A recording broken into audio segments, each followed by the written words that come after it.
नमस्कार दोस्तों, स्वागत है आपका हमारे YouTube चैनल जीके ट्रैकर पे। देखिए फ्रेंड्स, आज की वीडियो में हम बात करेंगे, हमारा एक मॉक टेस्ट हम यहाँ पे सॉल्व करेंगे जो कि बेस्ड होगा यूकेएसएससी के लेटेस्ट पैटर्न के ऊपर। और यूकेएसएससी के द्वारा जो हाल ही में अब एग्ज़ाम कंडक्ट करवाने वाला है, चाहे वो कनिष्ठ सहायक का हो या इसके बाद वीपीडीओ वीडियो का हो, पटवारी लेखपाल का हो, उन सभी के लिए आपके लिए यह मॉक टेस्ट इंपॉर्टेंट है। आज की वीडियो में आपको पूरे 100 क्वेश्चंस यहाँ पे देखने को मिलेंगे। 20 क्वेश्चन हिंदी के होंगे, 40 क्वेश्चन जीके के होंगे और 40 क्वेश्चन आपके उत्तराखंड से संबंधित होंगे। तो चलिए फ्रेंड्स, आज की इस वीडियो को शुरू करते हैं। ये हमारा मॉक टेस्ट नंबर 15 होगा। अगर आपने अभी तक इससे पहले के मॉक टेस्ट को नहीं देखा, आप उनको प्लेलिस्ट में जाके सॉल्व कर सकते हैं। वीडियो के एंड में आपको अपना स्कोर कमेंट करना है कि आपका स्कोर यहाँ पे कितना रहा। तो चलिए शुरू करते हैं।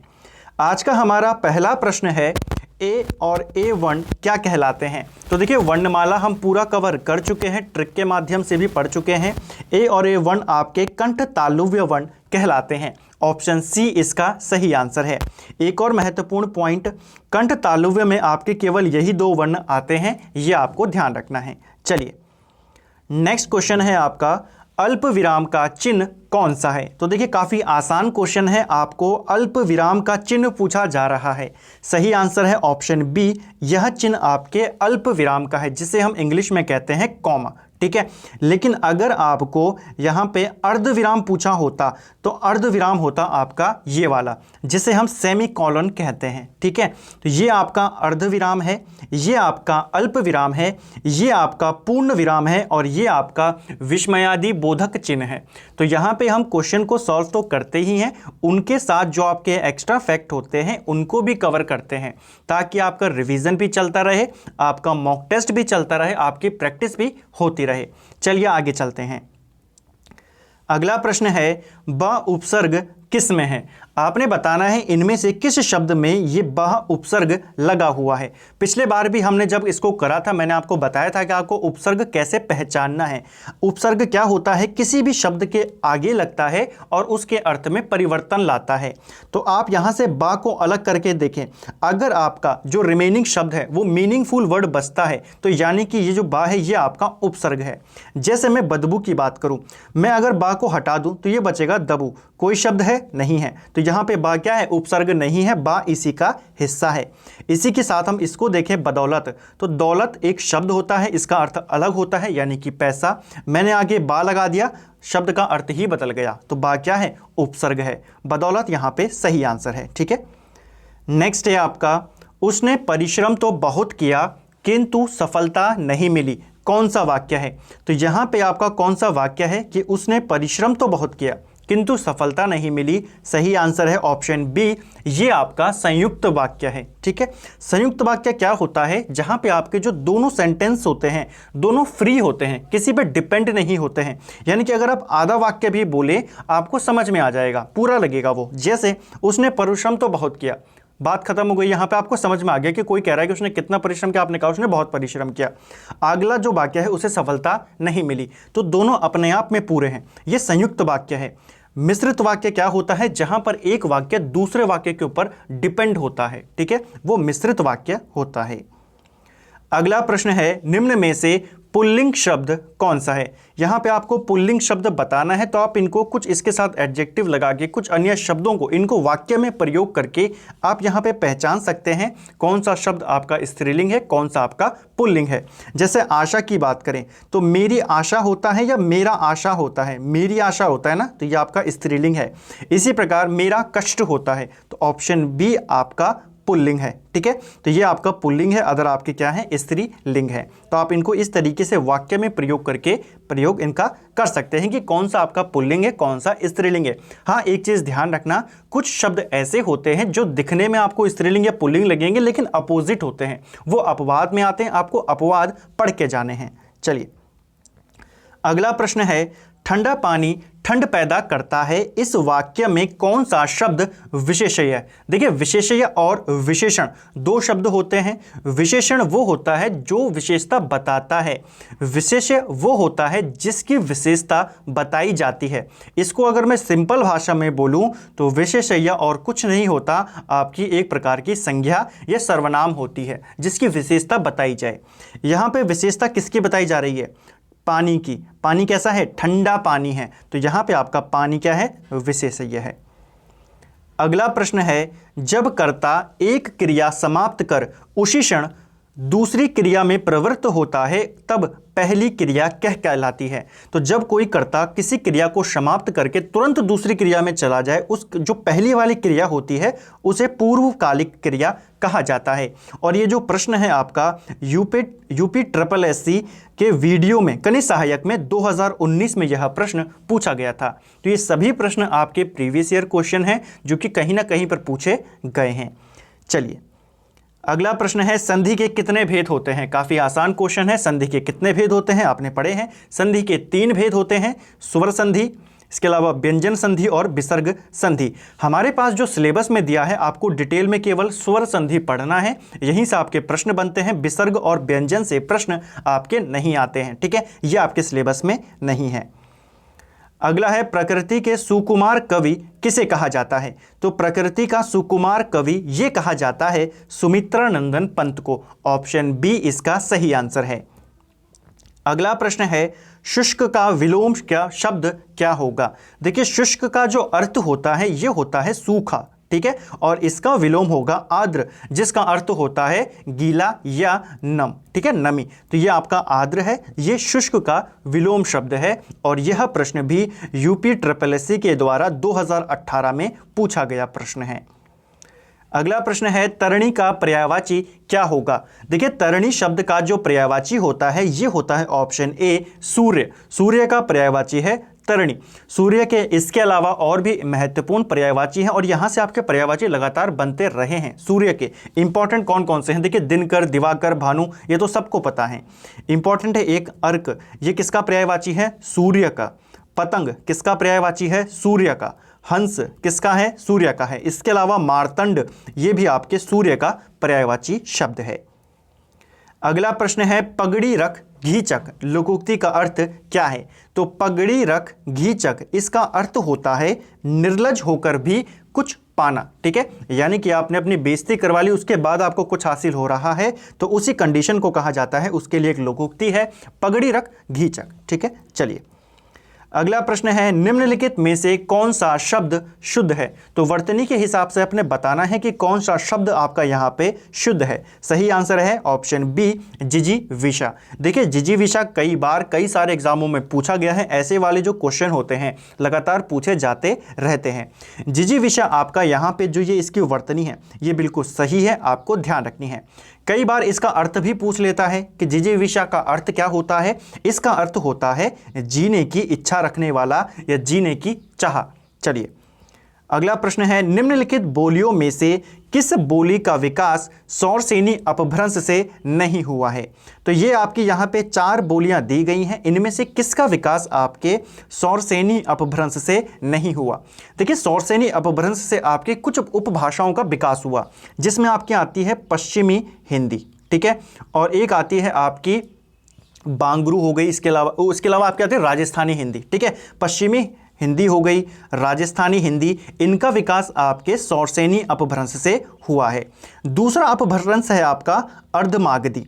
अर्धमागधी से आपकी आई है पूर्वी हिंदी, ठीक है, पूर्वी हिंदी के ही अंतर्गत एक बोली है जिसे हम बघेली कहते हैं। तो बघेली का विकास अगर हम सीधा अपभ्रंश में देखें तो ये आपके अर्धमागधी अपभ्रंश से आई है, ठीक है, ये आपके अर्धमागधी से आई है। बाकी ये सभी आपके कहाँ से हैं? ये आपके पश्चिमी हिंदी की उपबोलियां हैं और पश्चिमी हिंदी आपकी कहाँ से आती है? सौरसेनी अपभ्रंश से आती है। तो सही आंसर होगा ऑप्शन सी बघेली, ठीक है। इसके ऊपर भी ऑलरेडी पूरा वीडियो हमने बना रखा है कि जिसमें हमने पूरी भाषा का विकास पढ़ा था 4 पार्ट्स के अंदर। आप उसको प्लेलिस्ट में जाके, हिंदी की प्लेलिस्ट में जाके देख सकते हैं। अगला है जो अपने स्थान या स्थिति से अलग ना किया जा सके उसके लिए एक शब्द आपने बताना है। तो जिसे आप अपने स्थान से अलग नहीं कर सकते उसके लिए कहा जाता है अच्युत। ठीक है, तो ऑप्शन ए यहां पे सही आंसर होगा। अटूट यानी कि जिसे तोड़ा ना जा सके, जो टूट ना सके। अटल जिसे टाला ना जा सके। अधेय जिसे दिया ना जा सके। ठीक है, नेक्स्ट है मानक देवनागरी वर्णमाला किस वर्ष में प्रकाशित की गई? सही आंसर है ऑप्शन ए 1966 में मानक देवनागरी वर्णमाला प्रकाशित की गई। इंपॉर्टेंट क्वेश्चन है, ध्यान रखेंगे। इसके अलावा एक और प्रश्न आपको ध्यान रखना है, अगले ही साल 1967 में हिंदी वर्तनी का मानकीकरण इसको प्रकाशित किया गया। ठीक है, तो वर्तनी का मानकीकरण कब किया गया? 1967 में। मानक देवनागरी की बात करेंगे 1966 में। अगला प्रश्न है कंकाल उपन्यास के रचयिता कौन है? तो कंकाल उपन्यास किसने लिखा है? ये लिखा है जयशंकर प्रसाद ने और यह रचना 1929 में प्रकाशित हुई थी। ध्यान रखना है, कंकाल क्या है? उपन्यास है। किसका है? जयशंकर प्रसाद का है। अगला है हिंदी के लिए प्रथम साहित्य अकादमी पुरस्कार किसे दिया गया? तो देखिए हिंदी के लिए जो पहला साहित्य अकादमी पुरस्कार था ये किसको दिया गया? ऑप्शन सी सही आंसर है, माखनलाल चतुर्वेदी को हिंदी के लिए पहला साहित्य अकादमी पुरस्कार दिया गया। कब दिया गया इनको? तो इनको 1955 में यह अवार्ड दिया गया। ठीक है, ध्यान रखना, अभी तक उत्तराखंड में आपको पूछा जाता है हिंदी का पहला ज्ञानपीठ पुरस्कार किसको दिया गया? तो वो है आपके सुमित्रानंदन पंत, जिनको 1968 में चिदम्बरा के लिए दिया गया। ठीक है, लेकिन अब पूछा जा सकता है कि हिंदी का पहला साहित्य अकादमी, तो माखनलाल चतुर्वेदी। एक और प्रश्न यहां से बन सकता है, आपको पूछेगा हिंदी के लिए पहला ज्ञानपीठ जीतने वाली महिला कौन है? तो वो होंगी आपकी महादेवी वर्मा, जिनको 1982 में दिया गया। ठीक है, ज्ञानपीठ पुरस्कार प्राप्त करने वाली प्रथम महिला जिनको हिंदी के लिए दिया गया वो महादेवी वर्मा होंगी। ठीक है, चलिए अगला है प्रेमचंद का वह उपन्यास कौन सा है जिसमें दहेज प्रथा की बुराई की गई है? तो दहेज प्रथा की बुराई प्रेमचंद के निर्मला उपन्यास में की गई है। अगला प्रश्न है और हिंदी का ये अंतिम प्रश्न है, भिक्षुक कविता के रचयिता कौन है? तो भिक्षुक कविता ये लिखी है सूर्यकांत त्रिपाठी निराला ने। ऑप्शन डी इसका सही आंसर है। तो ये हमारे हिंदी के 20 प्रश्न थे। अब हम चलेंगे जीके और यूके के ऊपर 80 क्वेश्चंस देखेंगे और आपने अपना कमेंट करना जरूर है कि आपका स्कोर ओवरऑल कितना रहा 100 में से। इस मॉक टेस्ट में आपके कम से कम 75 प्लस मार्क्स यहाँ पे आने चाहिए। चलिए अब उसको शुरू करते हैं। और अगर आपको वीडियो पसंद आ रहा हो, मॉक टेस्ट अच्छा लग रहा हो, एक्सप्लेनेशन अच्छी लग रही हो, एक लाइक ज़रूर करें।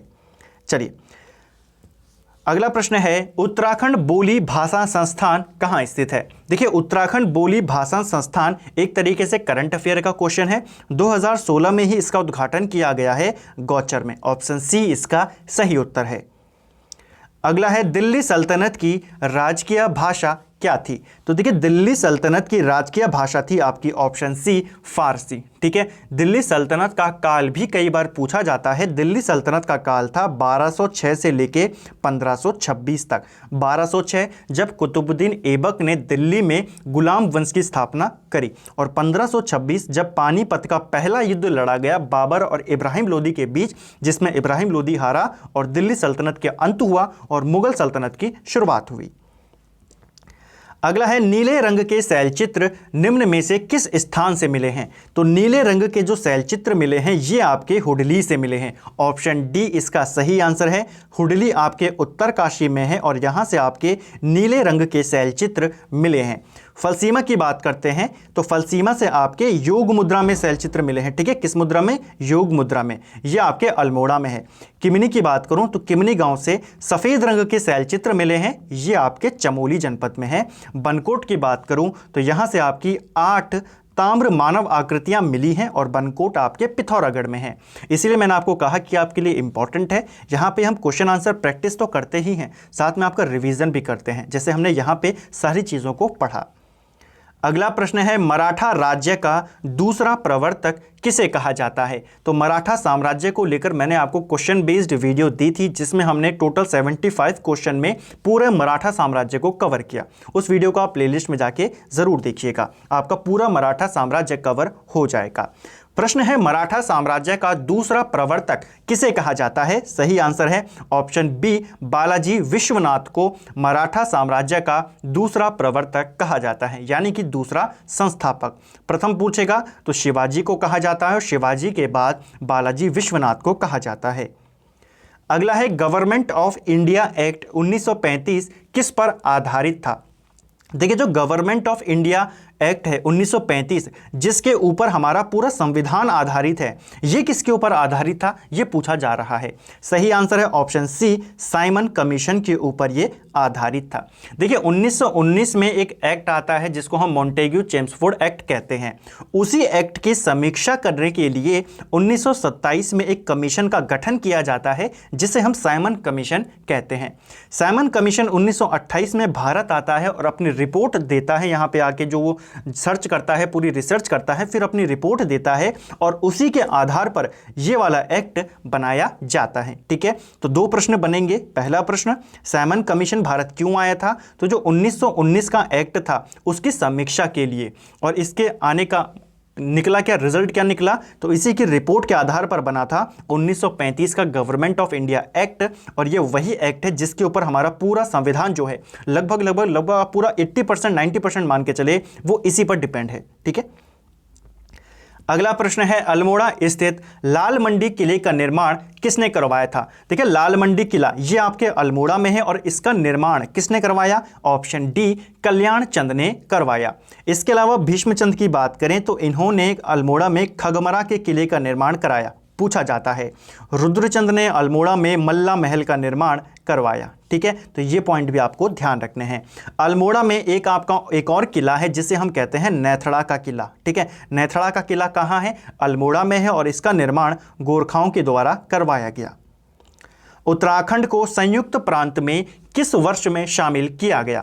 देखिए, उत्तराखंड को संयुक्त प्रांत में 1937 में शामिल किया गया और बाद में जब आज़ादी के बाद ये यूपी बना तब तक उत्तराखंड इसी में शामिल था। आज़ादी के बाद इसका नाम यूपी हो गया था और 2000 तक उत्तराखंड इसी में शामिल रहा। ठीक है, जब अलग राज्य का गठन हुआ।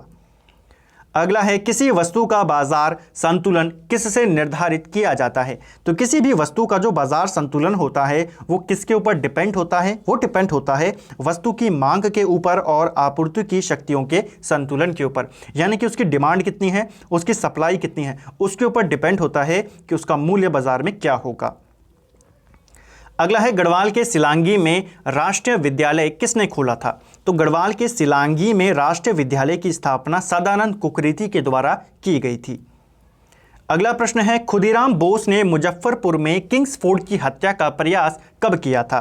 तो देखिए, खुदीराम बोस जिनके बारे में कहा जाता है कि केवल 18 वर्ष की आयु में इनको फांसी दे दी गई थी और फांसी लगाने वाले ये सबसे युवा क्रांतिकारी थे भारत के। ठीक है, तो इन्होंने 1908 में किंग्सफोर्ड जो मुजफ्फरपुर के एक जज थे उनकी हत्या का प्रयास किया, उनके ऊपर बम फेंका लेकिन वो बच गया। ठीक है, तो उसके आरोप में खुदीराम बोस को गिरफ्तार किया गया। इनके एक मित्र थे प्रफुल्ल चाकी, इनको भी गिरफ्तार किया गया। चाकी ने बाद में आत्महत्या कर ली और 1908 में ही खुदीराम बोस को फांसी दे दी गई। ठीक है, अगला है किस देवता के लिए ऋग्वेद में पुरंदर शब्द का प्रयोग किया गया है? तो इसका सही आंसर क्या होगा? देखिए, पुरंदर शब्द ये किसके लिए प्रयोग किया गया है आपने बताना है। ये प्रयोग किया गया है इंद्र के लिए। ठीक है, ऋग्वेद में सबसे ज्यादा वर्णन किस देवता का मिलता है? इंद्र का मिलता है। इंद्र के लिए लगभग 250 मंत्र यहाँ पे दिए गए हैं। ठीक है, 250 बार इंद्र का उल्लेख यहाँ पे होता है और पुरंदर शब्द भी इंद्र के लिए ही कहा गया है। पुरंदर का अर्थ होता है किला तोड़ने वाला। ठीक है, तो प्रश्न बन सकता है किस देवता को किला तोड़ने वाला कहा जाता है? इंद्र को। रो नहीं आगे बढ़ो का नारा किसने दिया था? रो नहीं आगे बढ़ो ये नारा दिया था ऑप्शन सी, तुलसी देवी ने। देखिए, तुलसी देवी जो कि सरला बहन की एक अनुयायी थी। सरला जो बहन थी जिनका वास्तविक नाम कैथरीन हाइलामैन था, कौसानी में जिन्होंने लक्ष्मी आश्रम की स्थापना करी, तो इनसे काफ़ी ज़्यादा प्रभावित थी तुलसी देवी और इन्होंने महिलाओं को आत्मनिर्भर बनाने के लिए काफ़ी ज़्यादा इन्होंने प्रयास किया और इन्होंने ही एक नारा दिया, रो नहीं आगे बढ़ो। अगला प्रश्न है वर्ष 1972 में उत्तरांचल परिषद का गठन कहां पर किया गया। तो देखिए पूरे उत्तराखंड राज्य आंदोलन को लेकर भी हम पूरा इसको लेक्चर को कवर कर चुके हैं, जिसमें मैंने आपको सीरियल वाइज पूरा उत्तराखंड राज्य आंदोलन बताया था। ठीक है, वो वीडियो भी आपको प्लेलिस्ट में मिल जाएगी। उत्तरांचल परिषद की मैं बात करूं, इंपॉर्टेंट परिषद है क्योंकि इस परिषद ने 1973 में दिल्ली चलो का नारा दिया। दिल्ली में जो वोट क्लब है वहां पर इस परिषद ने धरना दिया, पूछा जाता है। और किसके नेतृत्व में गए थे ये गए थे प्रताप सिंह नेगी के नेतृत्व में। अब प्रश्न बनता है इनकी स्थापना कहां पर हुई। तो उत्तरांचल परिषद, इसकी स्थापना नैनीताल में की गई 1972 में। ठीक है, और इसी ने दिल्ली चलो का नारा दिया था 1973 में, ये आपको ध्यान रखना है। ह्वेनसांग की भारत यात्रा के समय सूती कपड़ों के उत्पादन के लिए सबसे प्रसिद्ध नगर कौन सा था। तो ह्वेनसांग जब भारत आया हर्षवर्धन के शासनकाल में, उस समय सूती कपड़ों के उत्पादन के लिए जो महत्वपूर्ण केंद्र था वो था आपका ऑप्शन बी, मथुरा। भारत में डाक सूचकांक प्रणाली की शुरुआत कब की गई। तो डाक सूचकांक प्रणाली की शुरुआत भारत में 1972 में की गई। सिंपल भाषा में भारत में पिन कोड की शुरुआत कब हुई, 1972 में। किस प्राकृतिक प्रदेश को प्रयास का प्रदेश या परिश्रम का प्रदेश कहा जाता है। तो प्रयास का प्रदेश या परिश्रम का प्रदेश ये कहा जाता है पश्चिमी यूरोपीय प्रदेश को। ऑप्शन डी इसका सही आंसर है। किस वंश के अवसान पर कहा जाता है कि सूर्य अस्त हो गया और रात्रि हो गई। तो किस वंश के खत्म होने पर यह कहा गया, यह कहा जाता है, तो यह ऐसा माना जाता है कत्यूरी शासन के खत्म होने पे। ठीक है, तो कत्यूरी शासन को उत्तराखंड का स्वर्ण शासन भी कहा जाता है, इनके शासनकाल को। और जब इनका अंत हुआ इस वंश का, तो कहा जाता है कि सूर्यास्त हो गया और रात्रि हो गई। अगला है संविधान के किस अनुच्छेद के अंतर्गत राष्ट्रपति द्वारा भारत के महान्यायवादी की नियुक्ति की जाती है। देखिए भारत का महान्यायवादी की नियुक्ति राष्ट्रपति करते हैं, कौन से आर्टिकल के तहत। ऑप्शन सी सही आंसर है, आर्टिकल 76 के तहत। भारत में सिविल सेवाओं का सूत्रपात किसने किया, इसको मैं कर देना। भारत में सिविल सेवाओं का सूत्रपात किया, ऑप्शन डी लॉर्ड कॉर्नवालिस ने। अगला प्रश्न है आपका जेपीईजी का सही पूर्ण रूप क्या होगा। जेपीईजी का आपको फुल फॉर्म बतानी है। सही आंसर है आपका option C joint photographic expert group, ये इसकी फुल फॉर्म है। मातृका ताल किस जनपद में स्थित है। देखिए मातृका ताल ये आपके चमोली जनपद में स्थित है। जो मैंने यूके के क्वेश्चन बनाए हैं, मैक्सिमम क्वेश्चन आपके परीक्षा वाणी से बनाए हैं। तो अगर आपने परीक्षा वाणी को अच्छे से पढ़ा है, आपके यहाँ पे उत्तराखंड के 40 में से कम 30 प्लस या 35 तक मार्क्स ज़रूर आपके आने चाहिए, क्योंकि 40 में से लगभग आपके 35 क्वेश्चन परीक्षा वाणी से ही मैंने यहाँ पे बनाए हैं। और अगर आपने परीक्षा वाणी को अच्छे से नहीं पढ़ा है तो परीक्षा वाणी का रिवीजन कीजिए, प्लेलिस्ट में आपको वीडियो मिल जाएगा, वहाँ से रिवाइज कीजिए, या फिर टेलीग्राम से आपको PDF मिल जाएगा, वहाँ से रिवाइज कीजिए। फिर देखिए आपके परीक्षा वाणी से कोई भी क्वेश्चन गलत नहीं होगा। चलिए अगला है निम्न में से कौन सा ग्लेशियर बागेश्वर में स्थित नहीं है। तो बागेश्वर में कौन सा ग्लेशियर नहीं है आपने बताना है। यह प्रश्न भी आपको परीक्षा वाणी से ही मिलेगा। सुखराम ग्लेशियर, कफनी ग्लेशियर, मैक्तोली, तीनों की लोकेशन बागेश्वर है। हीरामणि ग्लेशियर आपके पिथौरागढ़ जनपद में आता है। तो ये सही आंसर होगा ऑप्शन डी। प्रथम ग्रेड की झूला वनस्पति किस देश को निर्यात की जाती है। एक और क्वेश्चन, ये भी परीक्षा वाणी में ही है। झूला वनस्पति जो है ये आपके फ्रांस को निर्यात की जाती है, ये आपको ध्यान रखना है। ठीक है, ऑप्शन बी इसका सही आंसर है। गुरु शिखर चोटी किस पर्वत श्रृंखला पर स्थित है। देखिए गुरु शिखर जो ये चोटी है ये आपके अरावली पर्वत शिखर पर स्थित है, ये आपको ध्यान रखना है। अरावली जो पर्वत श्रृंखला है उसकी सर्वोच्च चोटी है गुरु शिखर। दुनिया की दूसरी सबसे ऊंची पर्वत चोटी K2 निम्नलिखित में से कौन सी पर्वत श्रृंखला पर स्थित है। तो देखिए जो ये दुनिया की दूसरी सबसे ऊंची चोटी है K2, ये आपके पूर्वी काराकोरम श्रृंखला पर स्थित है। सिर्फ आप काराकोरम याद रखिए, लेकिन अगर कभी डिटेल में ऑप्शन दिए गए तो आपको पूर्वी काराकोरम, पश्चिमी काराकोरम इस तरीके से दिया जा सकता है। हालांकि इसमें नहीं दिया गया था। ये क्वेश्चन आपके अभी अगस्त में CGL का पेपर होता है 2021 में ही, वहां पर यह पूछा गया था। ठीक है, तो पूर्वी काराकोरम श्रृंखला का हिस्सा है K2, ये आपको ध्यान रखना है। ठीक है, और कौन से हिमालय क्षेत्र में आते हैं ये, तो ये आपके ट्रांस हिमालय क्षेत्र में आते हैं। ट्रांस हिमालय क्षेत्र में पर्वत श्रृंखला है काराकोरम श्रृंखला, और उसी में आपकी पर्वत चोटी है।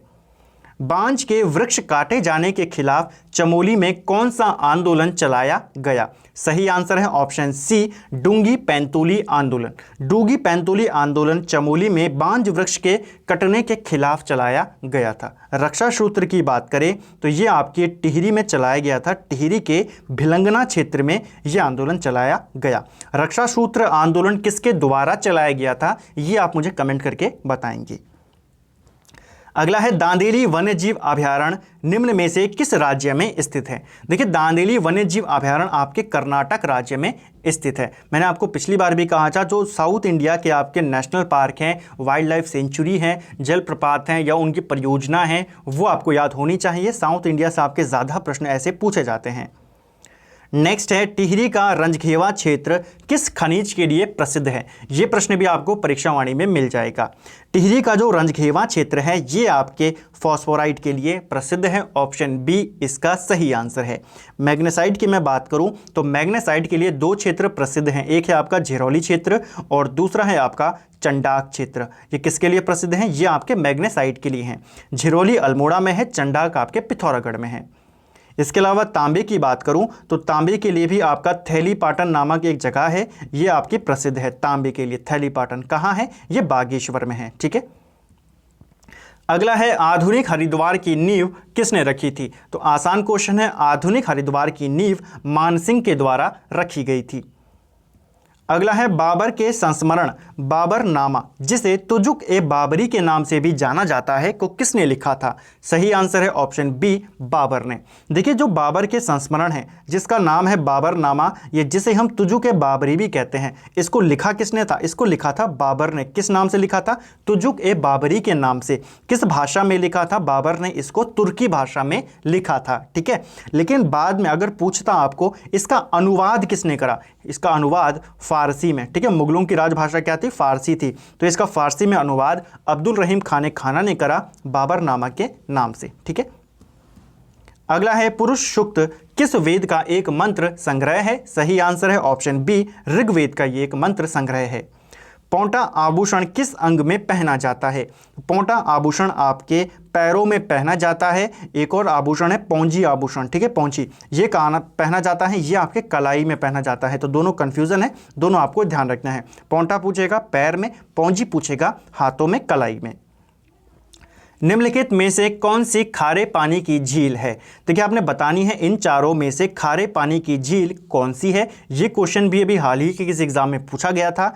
सही आंसर है ऑप्शन डी, पैगोंग त्सो झील। यह झील आपके लद्दाख में आती है। कुछ हिस्सा इसका भारत में है, कुछ हिस्से पे चाइना ने अधिकार किया हुआ है। तो ये आपके कहाँ है? लद्दाख में है और ये एक खारे पानी की झील है। अगला प्रश्न है, कुमाऊं के किस नृत्य गीत में आयु का बंधन नहीं होता है? ये भी एक रिपीटेड क्वेश्चन है, कई बार हमने इसको पढ़ा है, पेपर में भी पूछा गया है। कुमाऊं का जो झोड़ा नृत्य गीत है इसमें आयु का बंधन नहीं होता है और यह नृत्य गीत को कुमाऊं में चांचरी के नाम से जाना जाता है। ठीक है, चांचरी नृत्य गीत। अगला है, पुलिंद राजा विराट की राजधानी विराटगढ़ किस चोटी पर स्थित थी? तो देखिए, जो विराट की राजधानी है, राजा विराट की राजधानी है विराटगढ़, ये आपके चौरानी चोटी पर स्थित है। मानुषी कुंड किस जनपद में स्थित है? ये क्वेश्चन भी आपको परीक्षावाणी से ही मिलेगा। मैंने आपको जैसा कहा 40 में से 35 क्वेश्चन आपके परीक्षावाणी से हैं। मानुषी कुंड आपके चमोली जनपद में स्थित है। चमोली जनपद में जो बद्रीनाथ धाम है, आपने पढ़ा है बद्रीनाथ धाम में आपके पंचकुंड आते हैं ना, तो उन्हीं पंचकुंडों में से एक है मानुषी कुंड। ऐसे करके भी अब आयोग पूछा रहा है प्रश्नों को, जैसे पिछली बार उसने ताल के बारे में पूछ लिया था, ठीक है, शिला के बारे में पूछ लिया था, तो आपको ध्यान रखना है। मानुषी कुंड आपके चमोली में है। बद्रीनाथ धाम में जो 5 कुंड हैं उन्हीं में से एक है। अन्य कौन कौन से हैं? तो एक है आपका तप्त कुंड, एक है आपका नारद कुंड, इसके अलावा सत्यपत कुंड। ठीक है, सत्यपत कुंड भी कहाँ है? यहीं पर है। और एक है आपका त्रिकोण कुंड। ये 4 और ये 5 मिला के बन गए आपके पंचकुंड। सुपर 301 क्या है? तो यह प्रश्न उत्तराखंड में भी पूछा जा चुका है। सुपर 301 ये एक अमेरिकी व्यापार की कानून की धारा है। ठीक है, तो ये आपको ध्यान रखना है। सुपर 301 क्या है? अमेरिकी व्यापार कानून की धारा। इस धारा के तहत अमेरिका को अधिकार मिलता है कि वो बाहर से आने वाली किसी भी चीज़ के ऊपर अपनी मर्जी से टैक्स को बढ़ा सकता है। ठीक है, यह है सुपर 301। नेक्स्ट है भगवान शिव और पार्वती जी की अष्टधातु की मूर्तियां कहाँ हैं? तो ये आपके गौरी कुंड से मिली है, गौरी कुंड में है, रुद्रप्रयाग में। अगला है ऐसे प्रधानमंत्री कौन थे जिनके विरुद्ध लोकसभा में अविश्वास प्रस्ताव लाया गया सबसे पहले? ठीक है, ऐसे प्रथम प्रधानमंत्री जिनके खिलाफ लोकसभा में अविश्वास प्रस्ताव लाया गया था। सही आंसर है ऑप्शन ए, जवाहरलाल नेहरू। हालांकि वो प्रस्ताव पारित नहीं हुआ था, लेकिन पूछेगा अगर सबसे पहले किसके खिलाफ लाया गया? जवाहरलाल नेहरू। और सबसे पहले किसको हटाया गया था? ये जो अविश्वास प्रस्ताव था जिसके खिलाफ ये पारित हो गया था वो थे आपके वीपी सिंह। ठीक है, अविश्वास प्रस्ताव द्वारा हटाए जाने वाले प्रथम प्रधानमंत्री वीपी सिंह थे, जबकि सबसे पहले लाया किसके खिलाफ गया? जवाहरलाल नेहरू के खिलाफ लाया गया। एक और प्रश्न बनता है कि पीएम पोस्ट से, पीएम के पद से इस्तीफा देने वाले प्रथम प्रधानमंत्री कौन थे? तो वो थे आपके मोरारजी देसाई।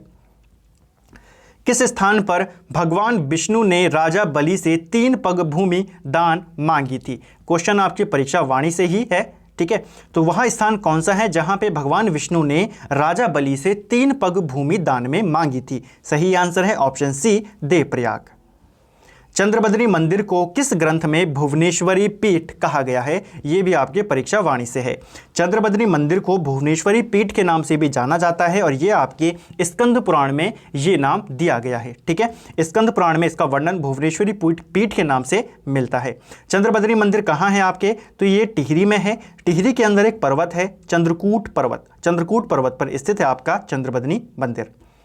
किस द्वीप को प्रशांत महासागर का चौराहा कहा जाता है? तो देखिए, प्रशांत महासागर का चौराहा ये कहा जाता है हवाई द्वीप को। ठीक है, तो ये आपको ध्यान रखना है। सबसे पहले के टाइम पे, मतलब पूर्व काल में, हवाई द्वीप को सैंडविच द्वीप के नाम से भी जाना जाता था। ठीक है, तो ये भी आपको ध्यान रखना है। सैंडविच द्वीप किसको कहा जाता था? पहले हवाई द्वीप को ही कहा जाता था। और ये अब आपको याद रखना है, प्रशांत महासागर का चौराहा। निम्न में से कौन एक कंप्यूटर वायरस है? इनमें से आपने बताना है कि कंप्यूटर वायरस कौन सा है। तो ऑप्शन सी इसका सही आंसर है। क्रीपर एक प्रकार का कंप्यूटर वायरस है। अगला है पौड़ी को हिल स्टेशन कब घोषित किया गया? तो देखिए, पौड़ी को हिल स्टेशन 1992 में घोषित किया गया था। भटपुड़ी देवी मंदिर कहाँ स्थित है? ये क्वेश्चन भी आपको परीक्षावाणी में मिल जाएगा। भटपुड़ी देवी मंदिर आपके पौड़ी गढ़वाल में स्थित है और इसी मंदिर पे आपका जो फेमस गेंदी का मेला है, गेंद कौतिक जिसको हम कहते हैं, गेंद का मेला, वो यहीं पर लगता है। ठीक है, भटपुड़ी देवी मंदिर में।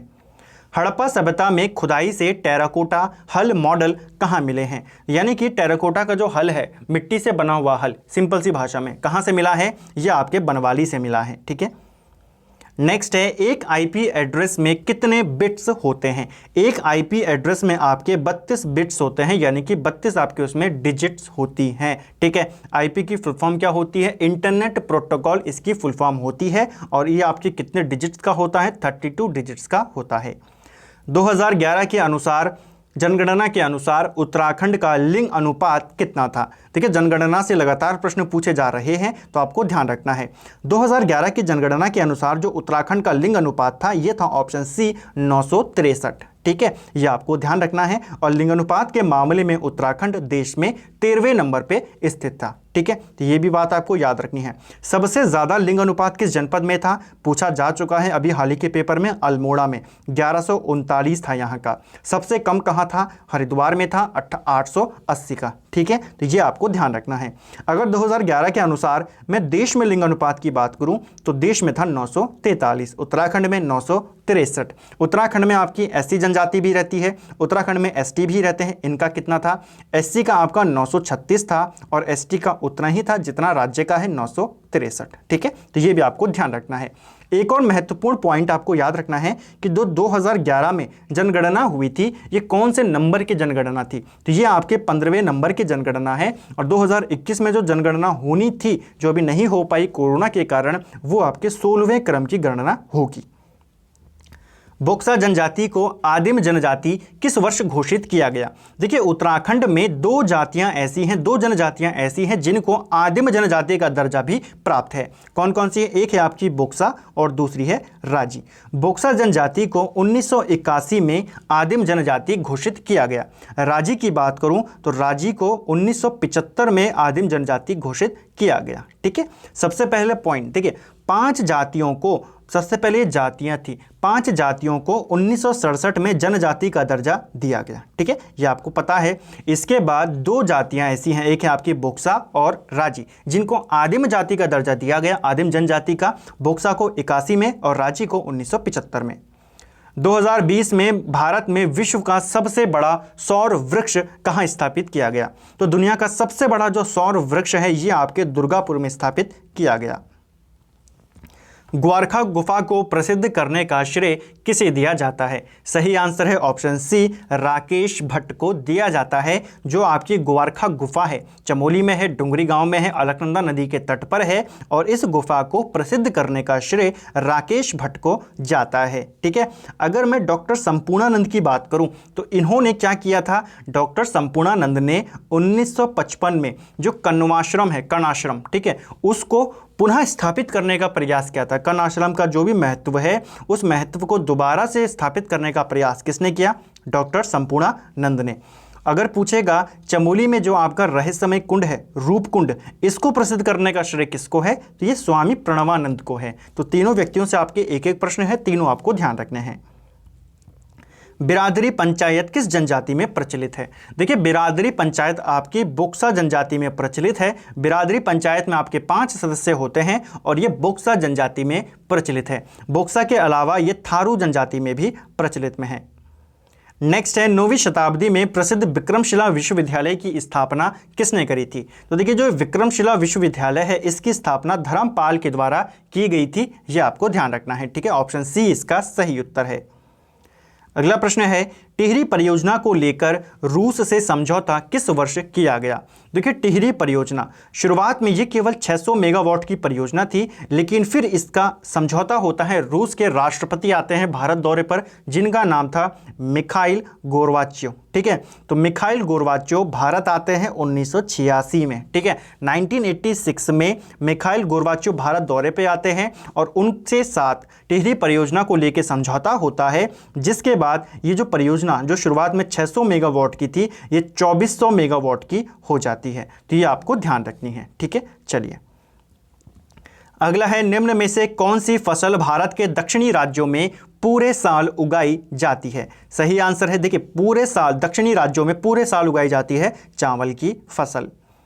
कृष्णदेव राय का संबंध किस वंश से था? देखिए, कृष्णदेव राय जो आपका विजयनगर साम्राज्य है, विजयनगर साम्राज्य का सबसे महान शासक माना जाता है कृष्णदेव राय को। ये किसके समकालीन था? ये भी पूछा जाता है, पहले उसको भी देख लेते हैं। तो ये मुगल सम्राट बाबर के समकालीन था और बाबर ने कृष्णदेव राय को भारत का, हिंदुस्तान का सबसे ताकतवर राजा कहा था। ये भी आपको ध्यान रखना है। ठीक है, तो कृष्णदेव राय के बारे में ये एक एक्स्ट्रा पॉइंट थे। जो मेन क्वेश्चन है कि किस वंश से संबंधित था विजयनगर साम्राज्य में? सही आंसर है ऑप्शन बी, तुलुवा वंश से यह संबंधित था। ठीक है, देखिए, विजयनगर साम्राज्य की जो स्थापना करते हैं हरिहर और बुक्का, वो दोनों आपके संगम वंश से संबंधित थे। संगम वंश के बाद विजयनगर साम्राज्य पे सलूब वंश आता है और सलूब वंश के बाद आता है तुलुवा वंश और तुलुवा वंश के बाद आता है अराविडु वंश।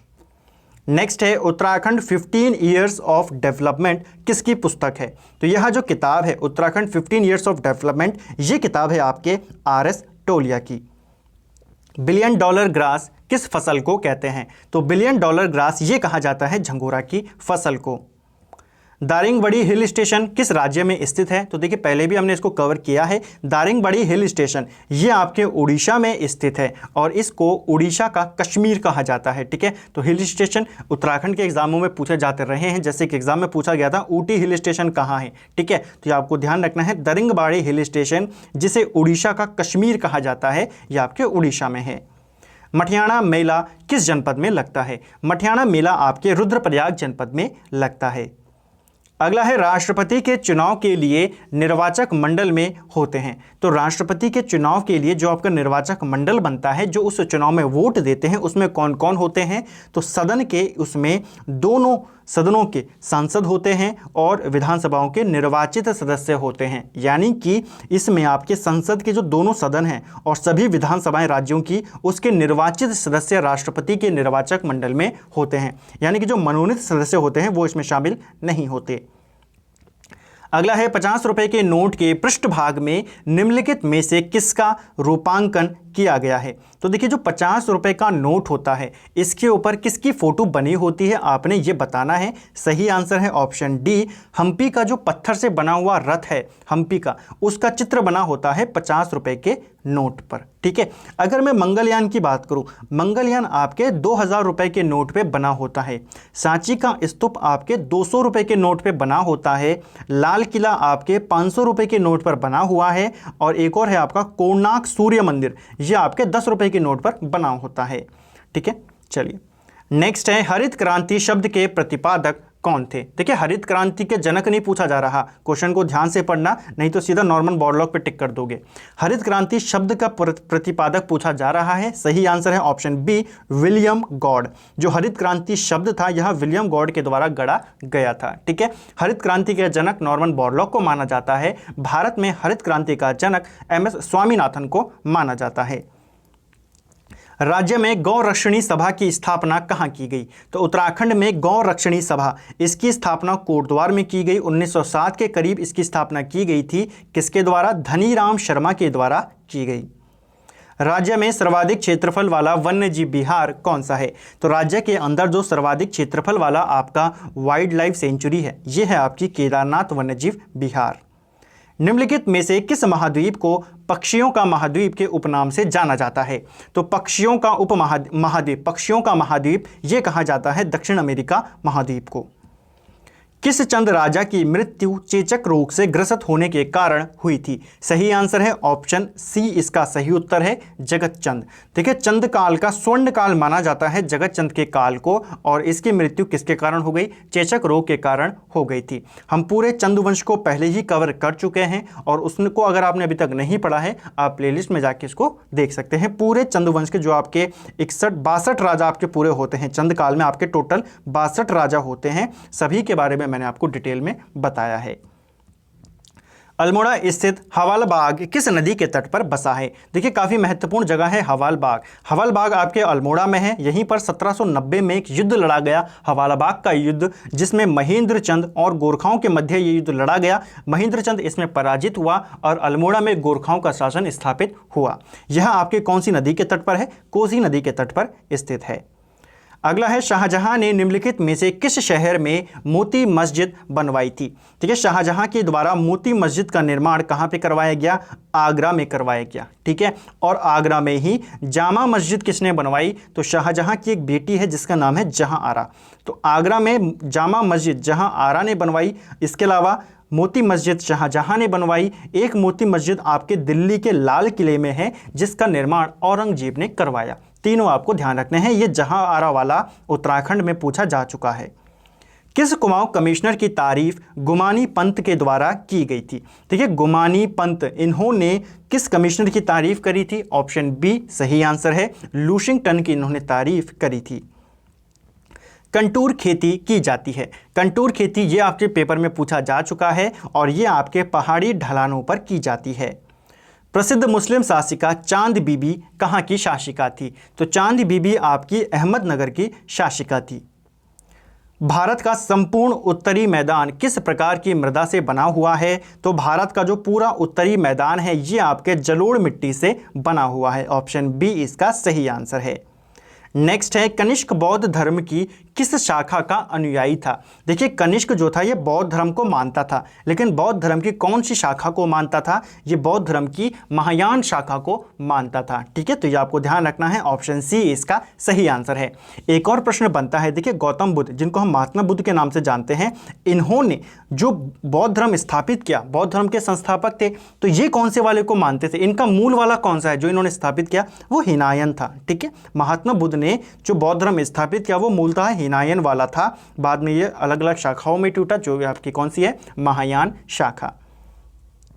नेक्स्ट है निम्नलिखित में से किसने कहा था कि नीति निर्देशक तत्व एक ऐसा चेक है जो बैंक की सुविधा के अनुसार अदा की जाएगी। देखिए नीति निर्देशक तत्वों के बारे में ये कहा था ऑप्शन डी KT शाह ने। ऑप्शन डी इसका सही उत्तर होगा।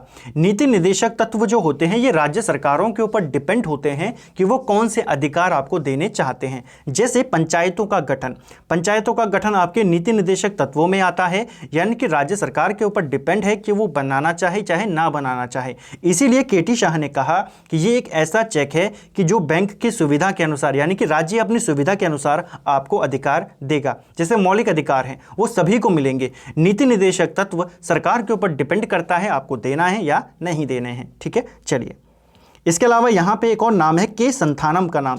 के संथानम ने भी एक फेमस स्टेटमेंट दिया था, जो आपकी राष्ट्रीय विकास परिषद है उसको सुपर कैबिनेट की संज्ञा किसने दी थी? के संथानम ने।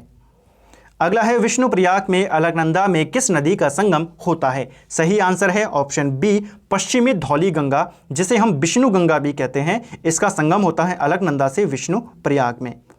एरण अभिलेख का संबंध किस शासक से है? तो देखिए एरण अभिलेख, इसका संबंध है आपके भानुगुप्त से। ये एक गुप्त शासक है भानुगुप्त, और इसी का एक अभिलेख है एरण अभिलेख। इंपॉर्टेंट क्यों है? तो देखिए यही वो अभिलेख है जिसमें सबसे पहले सती प्रथा का जो पहला उल्लेख है वो इसी अभिलेख में मिलता है। ठीक है, तो इसलिए माना जाता है कि सती प्रथा की शुरुआत भी कब होती है? गुप्त काल में मानी जाती है। ठीक है, चलिए एरण अभिलेख में ही आपको सीधा प्रश्न बनता है, सती प्रथा का प्रथम उल्लेख कौन से अभिलेख में मिलता है? एरण अभिलेख, जो कि भानुगुप्त का है।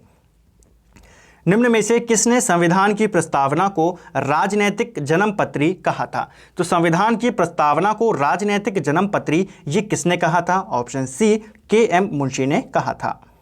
वर्ष 1975 में तीसरे राष्ट्रीय आपातकाल की उद्घोषणा किसने करी थी? देखिए भारत में अब तक कुल मिला के 3 बार इमरजेंसी लगाई गई है। 1975 में तीसरी बार लगाई गई थी, और इसकी घोषणा किसके द्वारा की गई? Option C, Fakhruddin Ali Ahmed. ये उस समय भारत के राष्ट्रपति थे जिन्होंने उस समय आपातकाल की घोषणा करी।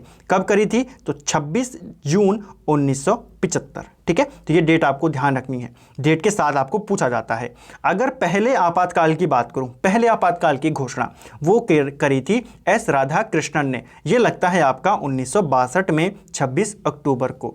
दूसरे आपातकाल की बात करूं तो 1971 में लगता है, जिसकी घोषणा वी गिरी के द्वारा की जाती है। ठीक है, तो तीनों आपातकाल, तीनों राष्ट्रपति, तीनों साल मैंने आपको यहां पे बताए। और आज का अंतिम प्रश्न है, वर्ष 1885 में संथालों ने किस अंग्रेज कमांडर को हराया था? इसको भी हमने पहले कई बार करा है।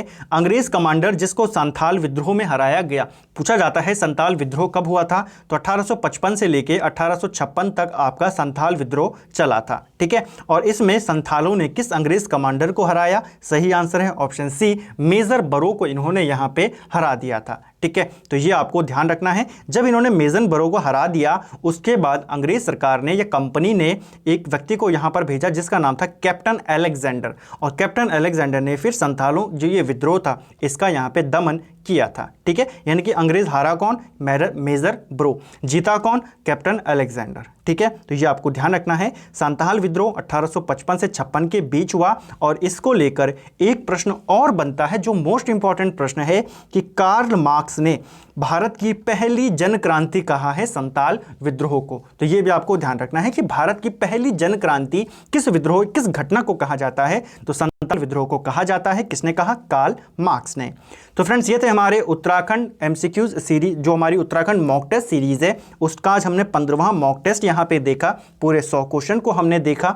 उम्मीद करता हूँ आपको वीडियो पसंद आया होगा, क्वेश्चन आपको अच्छे लगे होंगे, और आप अपना स्कोर कमेंट करके ज़रूर बताएंगे। और साथ ही अगर आपको एक्सप्लेनेशन यहाँ पे अच्छी लगी है तो वीडियो को एक लाइक ज़रूर करें, अपने दोस्तों के साथ शेयर करें, और उनको भी कहें कि कमेंट अपना स्कोर ज़रूर करें। और साथ ही आप कम से कम आपसे इतनी रिक्वेस्ट है कि अपने एक सोशल मीडिया प्लेटफॉर्म पे, चाहे वो फेसबुक हो, इंस्टाग्राम हो, कोई भी हो, वहाँ पर आप एक लिंक ज़रूर शेयर करें। Thank you friends.